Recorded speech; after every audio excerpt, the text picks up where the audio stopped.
welcome everybody to our TIF talk today. Very excited to have Dr. Keith Thomae here with us from Putnam Surgical Services at Putnam County Hospital. Thank you for being here today. Thank you. It's great to be here. Thank you. In addition to that, we have three of Dr. Thomae's patients. We have Kathy. Welcome, Kathy. Thank you. And we also have Miss Amy and Maurice. Thank you for joining us today. Glad to be Thank here. you. Thank you. So we're going to go ahead and jump right in. We're here to talk about GERD. So Dr. Thomae, can you please give us a description of what GERD is and what are the symptoms of GERD and acid reflux? Well, GERD is gastroesophageal reflux disease, and it's when acid goes up the esophagus from the stomach. And when that happens, people have what's called heartburn and pain. And so basically that's what GERDS is. It's basically an anatomical problem. There's a valve between the esophagus and the stomach. And when that valve breaks down for a whole lot of reasons, there's an opening and acid goes up and causes heartburn and pain. Right, thank you. And there's different symptoms to GERD and acid reflux. Can you kind of explain that? I know there's that kind of the typical heartburn feeling, and then there's also some of the atypical symptoms that some people don't attribute acid reflux or GERD to, you know, like sore throat or what other things? Well, the most common, and a lot of people have it in America and across the world, obviously is that burning sensation of acid, and they just describe it going up their chest. Almost sometimes they go to the emergency room because they think they have a heart attack. Right. And then all the tests are negative, and it's like, oh, you might have acid reflux. Right. A lot of people at night, it happens more often at night than daytime, but it occurs for both. And the acid reflux at night, it goes back into their lungs, and they wake up coughing, Right. coughing attacks. Those are some of the atypical symptoms of Right. GERDs. Okay, thank you. And Kathy, why don't you give us a little bit of description what you were feeling? I know that how far out are you now again from your 18 days. 18 days. So 18 days since your procedure. It's a little over 2 weeks. Okay. And what kind of symptoms were you feeling? I wasn't having so much of acid reflux, but it was a regurgitation. Okay. My food would just come back up. Wow. And it would just keep coming back up. Okay. And it was hard you would swallow it back down and just come right back up. Were there certain times of day, like, was it similar at nighttime? After eating. Okay, just after eating, at And nighttime? it would last, it got to where it could last an hour and a half, or I got to where I would just go and spit it out. Wow. And for the audience, for her, she had a Hhiatal hernia, Sure. including acid reflux. Okay. So that's really important for the physicians like myself who do the TIF procedure to find out whether someone has a Hhiatal hernia, which is part of the stomach going above the diaphragm. And it's basically just opening up the whole tunnel for all that acid to go up. Right, thank you for bringing that up. We get a lot of questions on Facebook about a Hhiatal hernia and can I get the TIF procedure when I have a Hhiatal hernia? And in this case, all three of these patients had a Hhiatal hernia, and you fixed that as well as did Yes. the TIF procedure. And that's very unique, to be able to, if you just did a TIF procedure on someone who has a Hhiatal hernia, you might have failure. Okay. And we definitely want to fix these Hhiatal hernias and the TIF together. Perfect. Not everybody has a Hhiatal hernia, but if you have it, you want to get them both fixed. Okay, and just to let everyone know, you are a general surgeon here in Greencastle? Want to make sure Yes. I say that right. Greencastle, Indiana. So, and then in your case, so you had a little bit of a different situation because Kathy, most of the people have suffered for 20 plus years, and you actually started feeling symptoms just about a year ago. Yeah. January-ish, December, Yeah. January-ish. Okay, and then you saw your physician just shortly after that. You were referred Yeah. actually to Dr. Yeah, Thomae. about 4 or 5 months after, I finally was like, this isn't right. Right. You know, this isn't normal. Right. And so I went and had it checked out Okay. and had it verified that it was a Hhiatal hernia. Okay. But the surgeon that I was at, he didn't think it was serious enough to Interesting. do a surgery. Okay. But it kept on, and it's like, I don't want to live this way. Right. And Right. so my regular doctor, he referred me to here. Fantastic. Okay, wonderful. Thank you for sharing your story. We'll get more. I Oh, want to that's hear fine. more. Yeah. Now, Amy and Maurice. This is a unique story, you guys, and I'm very excited to have them both here. I'm excited for all of you to be here, but husband and wife for over Yes. 40 years, 41 years. 41. And you both had the TIF procedure, Yes, we correct? have. So tell us a little bit about your guys' story. Well, for me, I had Barrick esophagus disease, and I've had it for over 20 years. I took 2 Prilosec a day, 1 in the morning and 1 in the evening, plus 2 Tums to get me through the night. Wow. I slept in an inclined position. Sometimes I slept in a chair all night long, in a very disturbing situation. So this is my 5th week in this procedure, and the pain has went away. I'm able to sleep on my back now and on my side, which I wasn't able to do before, and the pain is going away. And I'm off the Prilosec now, and also the Tums. That's So, fantastic. for me, this was a great procedure. Wonderful. And now, Amy, tell us a little bit about your story. You had the procedure before Maurice, correct? The guinea pig. She calls herself the guinea pig, but Yeah. tell us a little bit more about your story. You've been suffering from acid reflux for quite some time as well, right? Yes, and I was on Prilosec, and Okay. my family doctor suggested that I go off of it because I also have kidney disease, Okay. and so I quit just cold turkey, and 3 days afterwards my stomach was on fire, Oh, no. and so we had gotten the brochure Okay. through the mail for Dr. Thomae. Fantastic. So I talked to my doctor, and he referred me over here. Wonderful. And how far out are you in your procedure? 3 I'm months? 2 weeks away from my 3 months. Okay. And how are you feeling today? Great. Wonderful. Okay, so the guinea pig worked, and you Sure ended up did, getting yeah. your. Sure did. So let's talk a little bit about managing GERD, because they both mentioned that they were on Prilosec, they were on PPIs. What do you normally recommend for patients that are suffering from GERD initially? Sure. What's your protocol? Yeah, in general, and most of the audience would know this, that when you first start having the acid reflux, you're in college, and maybe a little out of college, you take a medication like Zantac, a H2 blocker, or a PPI, omeprazole, Protonix, something like that, and that helps. But there's a certain point where you have acid reflux and they need it every day. And when you start having it every day, I think the important thing for the audience to know is this procedure, the TIF procedure, the transoral incisionless fundoplication, which is wrapping the stomach, can take people off these medications. And these medications, like the Ballards had said, that if you're on it for a long time, it can affect your brain, it can affect your heart, it can affect your bones. And so there are long-term issues with these medications. And I just see that with this procedure being so minimally invasive and patients doing so well with it, why wouldn't you want this procedure? Right, right.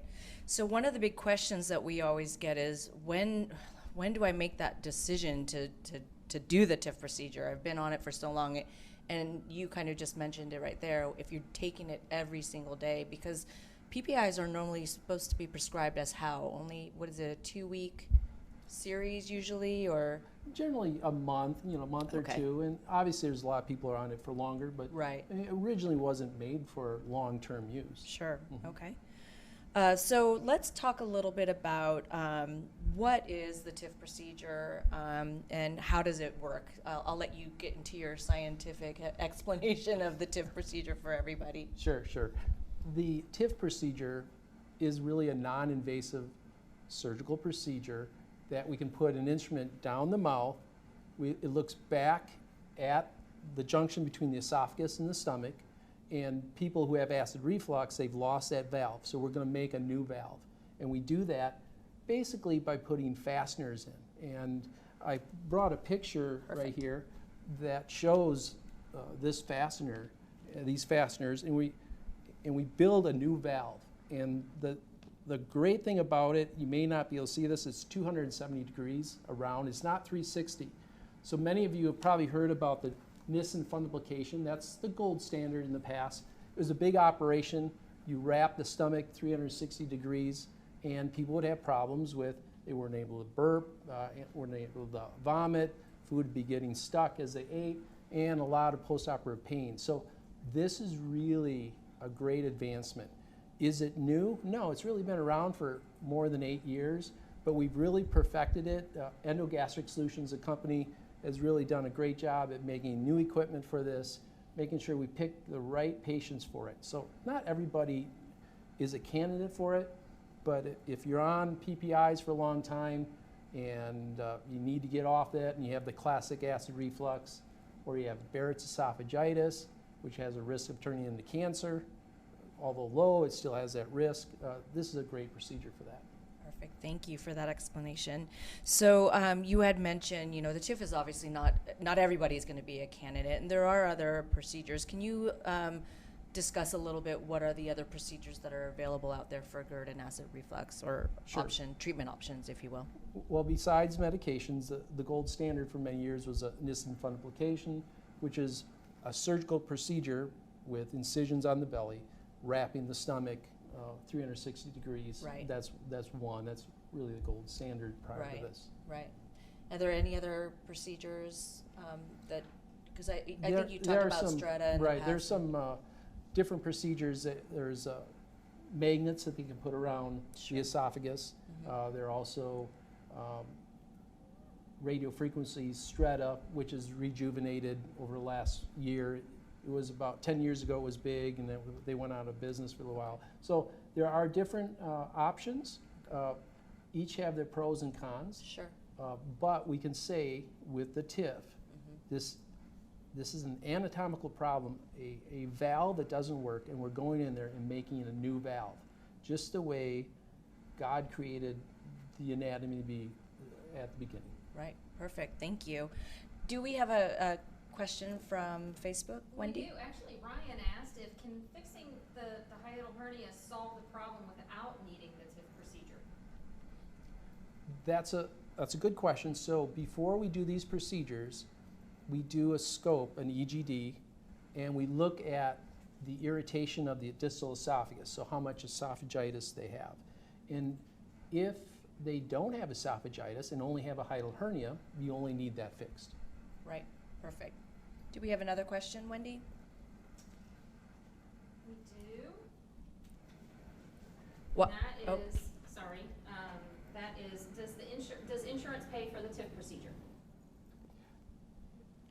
Each state has different insurances, and that's certainly not my expertise, but what we found here in the state of Indiana, there are a few patients with certain types of insurance. I have to get on the phone and work with that doctor, and usually they say yes. But usually insurance has not been a problem, and especially if it's a combined hiatal hernia repair in a TIF, there's been no problems at all. And it's also covered by Medicare, so Yes. across the nation. So great. So now that they talked about the TIF procedure, I want to kind of hear a little bit more about your guys' story. How was the procedure for you? Was it what you expected it to be going in to get the TIF procedure? Now, it happened fairly quickly for you, right, Kathy? Yes, Okay. from the time I first saw Dr. Thomae, I was in surgery in 2 weeks. Wow. Okay. So it was pretty quick, and I wasn't real sure what to expect. Right. I mean, I went online and Googled it and Okay. knew what the procedure was. Right. But as far as, you know, whenever I got the pamphlet and started reading and going, 6 weeks of The diet. the diet, So let me tell a the liquid audience. diet, that was kind of a, whoa. So the biggest thing about Yeah, the TIF let's is the diet. It's actually not the operation. and so you can ask all three of our patients Yeah. here, and this is really all of them, is they lose about 10 to 15 pounds on the diet, on Okay. the average. Okay. But it makes them feel good. But it's really the hardest part of the procedure. You have to be on a liquid diet. Sure. And then it advances. So the common sense of it is we don't want patients eating a big steak dinner, a big chicken dinner, and have it get caught while the healing process occurs in the first week Exactly. or two. Right, right. So how about for both of you? I know you guys, they're in the thick of the diet. So are you. I watched her with the whole thing, so I knew exactly what I was getting into. But the diet is a problem. But it takes willpower. But it was well worth it. Awesome. And from my aspect, it was for both of us. And it's just like everything else. You have to decide in your mind that you need to get it done and you want to get it done. And that's the determining factor. And the first 2 weeks is maybe the roughest, but after that it eases up. And then you find the foods that you can eat. And I'm on my 5th week now, and I'm not complaining too much about it. So, Yeah. He was just hungry. yeah.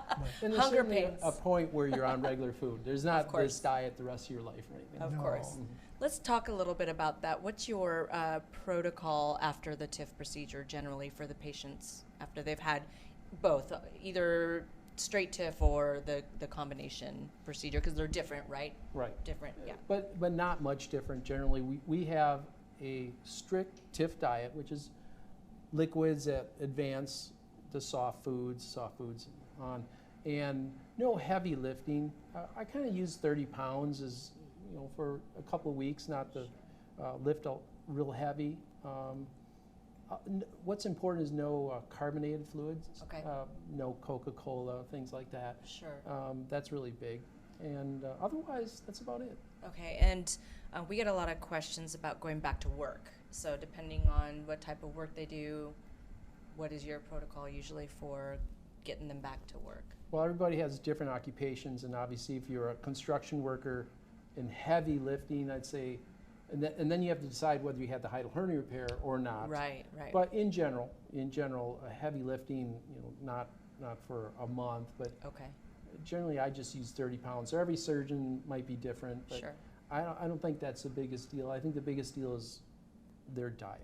Yeah. And not the lifting. And if you have a routine occupation with minimal lifting, get back to work as soon as you can. Sure. No problem. Perfect. Wonderful. We have another question from Facebook. We have a question about the long-term efficacy, what the effectiveness of TIF. Is it something that you expect to last a year, 2 years? Yes, that's a great question. The question is about how long does the TIF last? And as far as we're concerned, it has very long efficacy, meaning it should last the rest of your life. We have not had to redo any. Obviously, it's been somewhat new here at our hospital here. Sure. But there are not many reports of having to redo it. But the nice thing about the TIF, it never burns a bridge. It's not like some other operations where you never want to go back and try to dig out a failed misinfundification, where TIFs can be redone. We Sure. generally don't have to do it. And so to answer the question, it should be a one-time procedure and should last the rest of your life. Fantastic. Do we have another question, Wendy? We do. We have a patient, or excuse me, a friend, a Facebook friend who says that they've had a gastric sleeve and hiatal hernia repair, but still experiencing reflux. Is TIF something she'd be a candidate for? That's a great question. So the question is, if you had a previous gastric bypass or a sleeve operation, can you have the TIF? Because it's very common to have acid reflux after those two procedures. Here at our hospital, we've already did a TIF on a gastric bypass patient. Oh. Now the thing about it is, in time those pouches stretch, so that pouch has to be big enough, and so that's why we do a scope before every one to make sure. Right. So if you have enough room, right away probably not, but every sleeve is different. The whole idea is when we get the apparatus in there to turn back to make that new valve, there's got to be enough room. And what I found in time, there usually is. Okay, wonderful. Thank you. Okay, so Kathy, can you tell us a little bit about what you do for a living? You're a construction worker, right? Yeah, I redo houses. Okay. And so it's a lot of construction. Yeah. And so you're 5 weeks out. Oh no, you're through 2 just weeks. 2 weeks. Okay. 18 days. So haven't gone back to work yet. No. Okay. And my time's flexible. Sure. Because it's, Yeah. I can put it off. I mean, whenever I think of the long term after 6 weeks, Yep. of not having, my food coming back up. 6 weeks is nothing, you know. So far, how are you feeling? Are you Feeling great. Have it- bored. okay? Aside from that, though, any more issues with the food No. coming up? No. I have not taken any medicine for any Wow, any problems Wonderful. Since before the surgery. that's great. That's And- great. So now you just got to get through that diet and And it's not real. I mean, you get kind of creative. yeah. You know. Well, I was And- saying we need to create a library of different Yeah. GERD, TIF, the patient TIF diet book of all of the creative things that Right. people eat, because we've got some really great stories between all of you guys. So I know you had some really great things to say, specifically about the quality of life, Maurice. You were saying, you know, when you were deciding, is this something I want to do at this time of my life, right? You were saying. Well, it was debatable as to how long I had to live. I think that's most people that are elderly think about this, and is it worth getting this done? But my goodness, what is 90 days in your life? And so the quality of life for me has really been a whole lot better because of this, because now I haven't got a continual stomach ache, and I'm able to sleep good, and I'm off all these Polisex and Tums and all these things. So Yeah. for me, it's been great. And for me, it was esophagus disease, Barrett's esophagus disease, which eventually maybe would have went into cancer. So it's something to think about. Yeah. So for me, I'm glad I did it.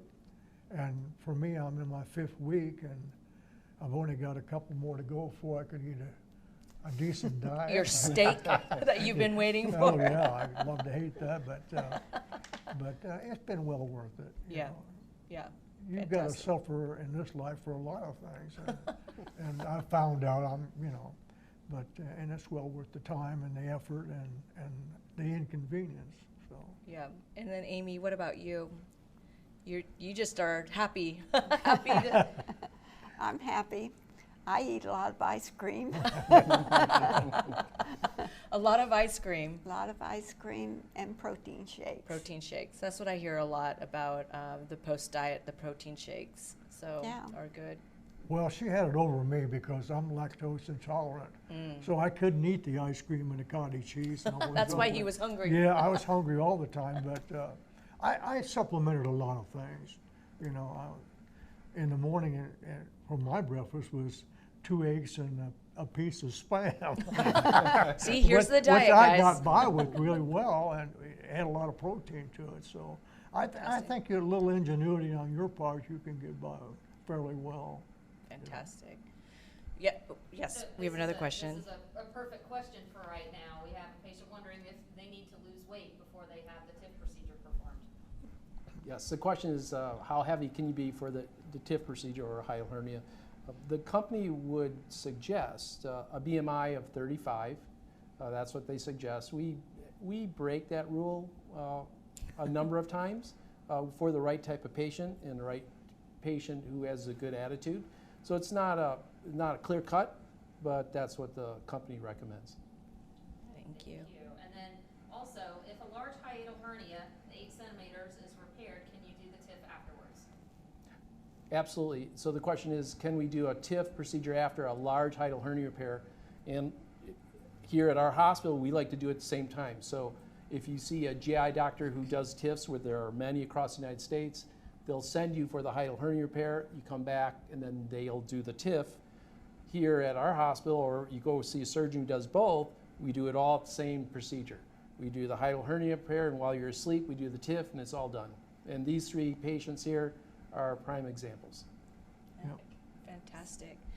So another question that we get a lot is, do I have to fly or drive to Indiana to get my TIF procedure? So I'll answer that question. Obviously, if you're in the area, you can come see Dr. Thomae. But if you go to gerdhelp.com, so that's www.gerdhelp.com, you can find, we have a physician finder there, and you can find a physician that's close to your area that does the TIF procedure. So just in case anyone was asked that yet. Any other questions, Wendy? Yes, do I need a referral to have the TIF procedure.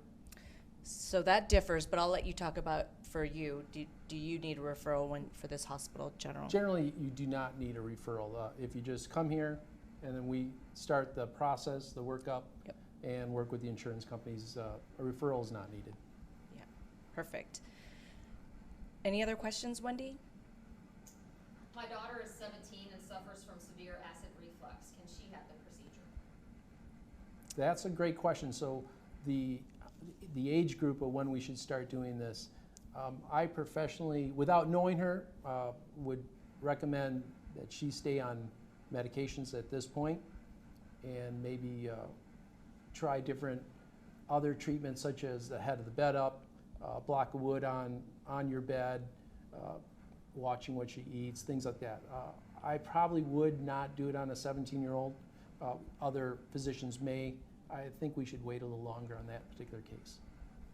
Perfect. Thank you. And any other questions? What is silent reflux? The question is, what is silent reflux? Silent reflux is when people have documented acid reflux, but when we do a scope, an EGD, and we look, and everything looks normal. There's no redness, no inflammation. It's silent. It almost looks, hey, that looks like a normal esophagus. And when we see that, we have other options. One of them is called a Bravo procedure, where we put this little little chip on the esophagus, and it's there, and there's a little button that they push every time they feel like they're having acid reflux, even though the esophagus looks normal. And those pH testings that are positive, we can say, wow, you would be a good candidate for some type of procedure, TIF in our case. Yeah. You know, you bring up a good point there. A lot of times we get the question of what's the workup prior to finding out if I'm a candidate for the TIF procedure. So generally, what do? You do an EGD. What do you normally do for your protocol? Right. The number one diagnostic test would be EGD, a scope. And if we see the Hhiatal hernia, or if we see the acid reflux with the inflammation, we're taking biopsies. We're seeing what the biopsies say also. In the question prior about the silent acid reflux where the esophagus looks normal, then we do pH testing. And then there's what I consider some controversy, the GI doctors may not, but whether manometry, which is the motility of the esophagus, should be checked on every one. And I believe in some, but I think a good history, or if someone's had some diagnostic tests, to make sure that the motility of the esophagus is normal. So those are the type of preoperative testing. But a majority is really common sense. That they come in with these classic symptoms. We do a scope. It's obviously there. Right. And if there's nothing from their history of other weird things going on, they appear to be a good candidate. Great. Fantastic. Okay. No more questions. I'm going to ask the patients, is there anything, any last words you'd like to say or mention to anyone that has or is suffering from acid reflux or GERD? I think it was worth it. Okay. I mean, I'm only 2.5 weeks in, but I think it's worth it. Fantastic. Wonderful. I mean, not to be on the medicine and not having your food coming back up. And yeah, I bet. Quality of life is much better. Yes. Fantastic. Thank you. And Maurice and Amy, you're Yeah. kind of quiet over there, Amy. Listening. Just listening. Anything you want to add to your story or to let everybody else know that's out there suffering from GERD? Well, I sleep better and I have more energy now. Wonderful. That's fantastic. So, It's well worth the procedure. As long as I've suffered with it, I mean, you know, I think everybody should get this done that's got a problem like I had. And if you both have it, your husband and wife, you should do it together so you can do the diet together. Let your wife go first. Well, I can't thank you all enough again for being here this afternoon. Thank you very much for telling your story and sharing it with Facebook. And Dr. Thomae, thank you so much for being here today. Thank you. We appreciate your time, and thanks again. We'll catch you next time.